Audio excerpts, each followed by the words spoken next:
పొట్టి శ్రీరాములు నెల్లూరు జిల్లాలోని సరిహద్దు ప్రాంతంలో ఆత్మకూరు ఫారెస్ట్ రేంజ్ పరిధిలోని విజయవాడ తిరుపతి జాతీయ రహదారిపై గుర్తు తెలియని వాహనం ఢీకొని చిరుతపులి మృతి చెందింది. ప్రమాదం జరిగిన స్థలానికి ఆత్మకూరు ఫారెస్ట్ అధికారులు చేరుకుని పులిని మృత్యువాత పడ్డ ప్రాంతాన్ని పరిశీలించారు. సంఘటన స్థలాన్ని ఆత్మకూరు ఫారెస్ట్ రేంజర్ అధికారి శేఖర్ పరిశీలించిన అనంతరం మీడియాతో మాట్లాడుతూ సుమారు 5 సంవత్సరాల వయసు కలిగిన ఈ చిరుతపులి రోడ్డు దాటుతున్న క్రమంలో గుర్తు తెలియని వాహనం ఢీకొని మృతి చెందినట్లు తెలిపారు.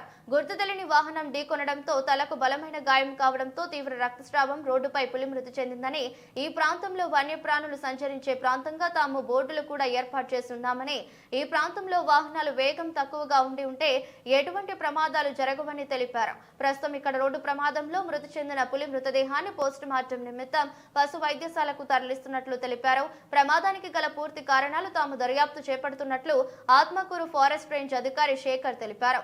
సమీపంలో గ్రామస్తులు మాట్లాడుతూ తమ గ్రామాలలో అప్పుడప్పుడు పులులు, ఎలుకబంట్లు, తోడేళ్లు వచ్చి వెళ్తూ ఉంటాయని, తమ ప్రాంతంలో ఇది 3వ ప్రమాద సంఘటనని, గతంలో కూడా 2 పులులు చనిపోయి ఉన్నాయని, ఈ సంఘటనలతో తమ గ్రామాలలో భయం నెలకొంటుందని తెలిపారు. నా పేరు ఆర్ శేఖర్. ఈరోజు ఉదయాన్నే తెల్లవారుజామున 5:30 గంటల సమయంలో ఒక ఇన్ఫర్మేషన్ వచ్చింది. ఒక చిరుతపులి రోడ్డు దాటుతూ ఒక గుర్తు తెలియని వాహనం ఢీకొన్నట్టుగా, చనిపోయినట్లుగా, పడిపోయినట్టుగా మనకు వచ్చింది. సరే, వెంటనే మేము మా సిబ్బందితో హుటాహుటిన ఇక్కడికి వచ్చి చూస్తే అది చనిపోయింది. ఆ చనిపోయిన దానికి ఉన్నతాధికారులకు ఈ విషయం తెలియజేసి వారి ఆదేశాల ప్రకారము దాని యొక్క పులిని లోకల్ వెటనరీ డాక్టర్ ఉన్నారు, ఆ వెటనరీ డాక్టర్ని ఇన్ఫార్మ్ చేసాము. ఆ ద్వారా పోస్ట్ మార్టం చేయడము, ఆ పోస్ట్ మార్టం తర్వాత దానికి సంబంధించిన దాన్ని పూర్తిగా దహనం చేయడము చేసేస్తాము. అది ఇక్కడ ఒక మనకు తెలిసినటువంటి అది జరిగి చనిపోయిన సన్నివేశాల ప్రకారం అది ఒక దుప్పిని తరుముకుంటూ వచ్చినట్లుగా, అంటే రోడ్డు కనిపిస్తున్నాయి, ఆ దుప్పేమో దాటి వెళ్ళిపోయింది రోడ్డు.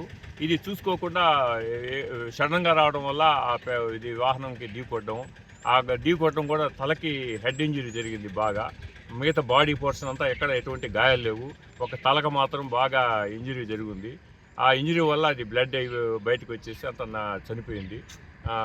వెటనరీ డాక్టర్ అధికారులు కూడా వస్తున్నారు.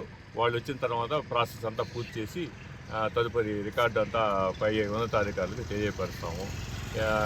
శ్రీనివాసులు, మాది బాట విలేజ్, మాది మరిపాడు మండలం బాట విలేజ్. ఇప్పుడు తరచూ సరిహద్దు దగ్గర యాక్సిడెంట్లు జరుగుతున్నాయి, చిరుతపులి యాక్సిడెంట్లు జరుగుతున్నాయి. ఇప్పుడు ఇంతకుముందు 2 జరిగాయి, ఇది 3వది.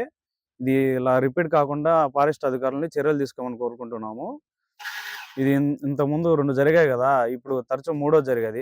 3వది జరగకుండా ఇంకా తర్వాత ఇంకోటి జరగకుండా మామూలు పవన్ కళ్యాణ్ సారు, డిప్యూటీ సార్ని కోరుకుంటున్నాము. ఇలా చర్యలు తీసుకోవాలని కోరుకుంటున్నాము మేము. ఇది ఇంతకుముందు రాత్రి అయితే మాకు భయం అవుతుంది. ఇలా మేము అధికారులని అటాక్ చేస్తాయని కోరుకుంటున్నాము. మేము అధికారులను కోరుకుంటున్నాము, ఇలా చర్యలు తీసుకోవాలని కోరుకుంటున్నాము.